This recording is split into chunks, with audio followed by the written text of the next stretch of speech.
Well, good evening.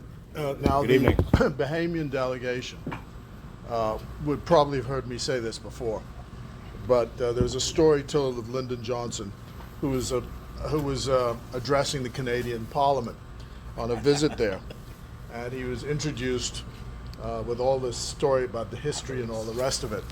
So he got up to the podium. He says, "You know, my father would have thanked you. My mother would have believed you." But thank you, Michael. And it's a real privilege and honor to be here tonight. So, Congresswoman, glad you could join us. Senator, our sponsors who are here this evening. And I really want to point out the youngest member of the, I'm sure he's the youngest member. He's 16. His name is Marcus, and I just want to... Yes.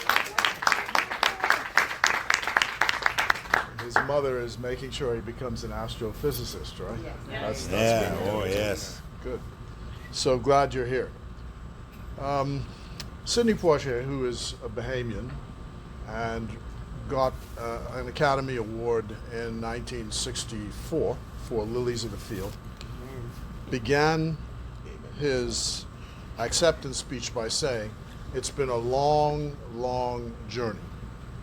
And that's how I want to begin this evening, because it has been a long journey. In 2014, March 2014, when a decision was made for Michael Fountain to become honorary consul here in Chicago, there was a vision which we in the Progressive Liberal Party, the governing party in the Bahamas, had for expanding the range of offices throughout the United States, because we described the relationship between the people of the Bahamas and the people of the United States as kith and kin.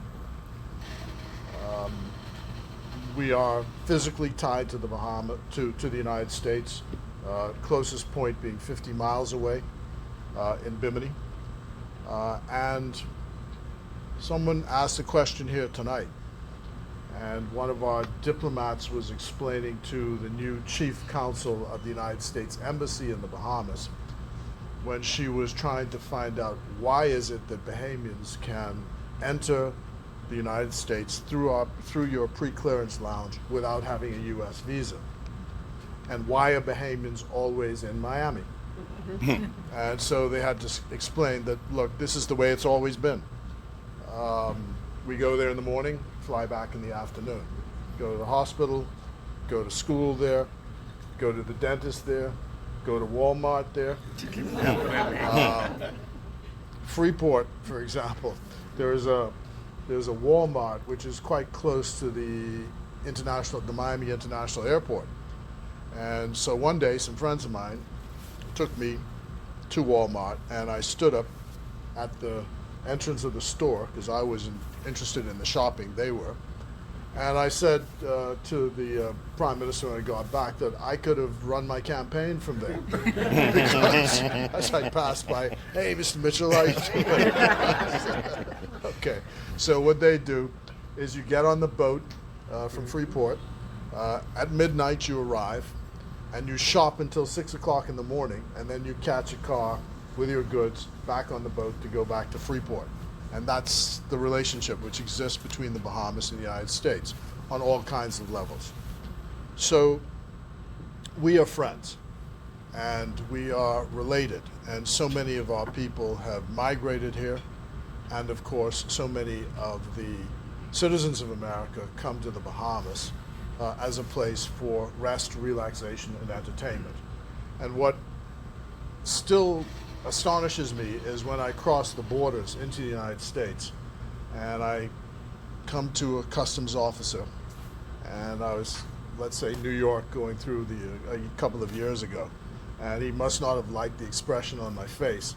So he looks at my passport and he says, why is your face made up? I said, you live in paradise. And that's the reaction you get around this country in response to the Bahamas. It's what I call the aha factor. But in order for us to generate that,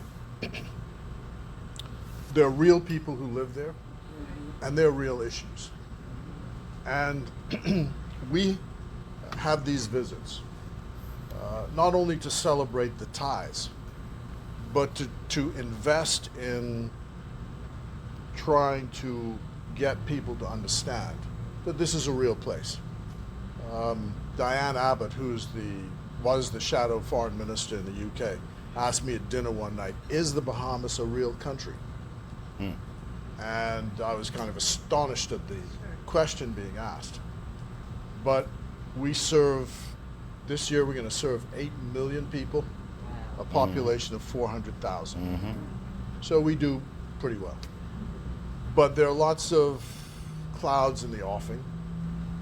One of the Prime Minister says the chief foreign policy issue for the Bahamas is climate change. And you know we had a Hurricane Dorian in 2019 and $3.4 billion in losses. 40% of our national debt is due to weather-related factors. And we were all on pins and needles over this last week because it looked like another one was headed our way, which was Category 5 again. And so people ask the question, well, with climate change, with 80% of our land within a meter of the sea and rising sea levels, we are dealing with an existential problem. And this has to be imprinted upon the conscience of the people of the United States, the government of the United States, as a real issue. We're fighting now COP28 over loss and damage.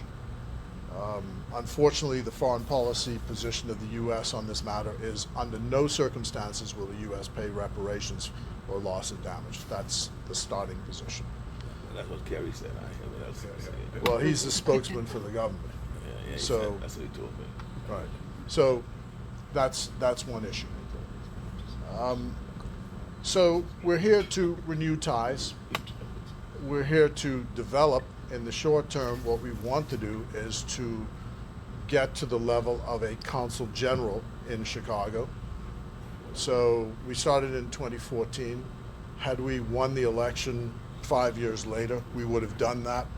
Our predecessors, our immediate predecessors, did not have the same vision. So we are almost starting again, but those are the vagaries of democracy.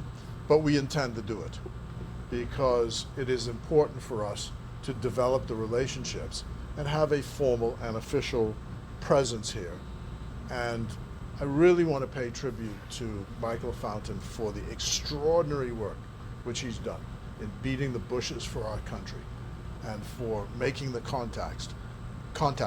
And all of you who are here this evening, for coming out, supporting this, sponsoring it, making sure that he's a success, developing the contacts and showing the love and support you have for the Commonwealth of the Bahamas.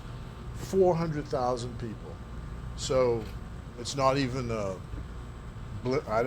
on the radar. It isn't. And yet you are here this evening. And it is a real place. And we do our best every day to produce what we do best in terms of services so that when you come to the Bahamas, you have a great time. And if I might also add, in an ethnic way, what we find is that African Americans are especially proud when they land in a country and they see that it's a country run by black people. And what a success it is. So we welcome you. We thank you for this warm welcome for our Prime Minister, who leads us at this time and joins all of us in the vision which we have for our country. The team is here. Ambassador Jones is here. Felicia Woods, Hannah, right, correct, who's our Director of Investments, because we're always in a hunt for capital and investment. So this is the lady to talk to tell you how to do that.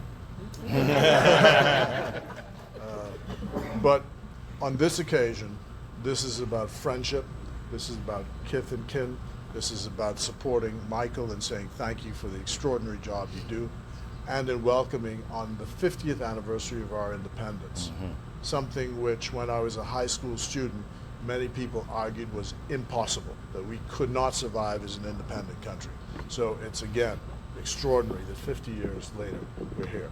So, Prime Minister, welcome to Chicago. It's temporarily my city. So I can say that. And please, we look forward to your statement. Thank you very much, ladies and gentlemen.